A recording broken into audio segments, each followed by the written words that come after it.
In this tutorial I will show you how to call without showing your number on Android. If you want to make a call without revealing your phone number, it's easy to do on Android. Here's how. First, open the phone app on your device. Once the app is open, tap on the keypad icon at the bottom of the screen.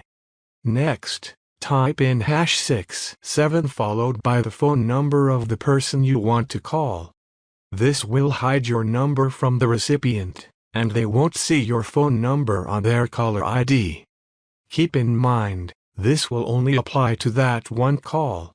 If you want to hide your phone number for all calls, tap on the three dots icon in the top right corner of the screen. A menu will appear. From there, tap on Settings. In the Settings menu, scroll down and look for Supplementary Services. Tap on it, then at the top, tap on Show Your Caller ID. A few options will appear.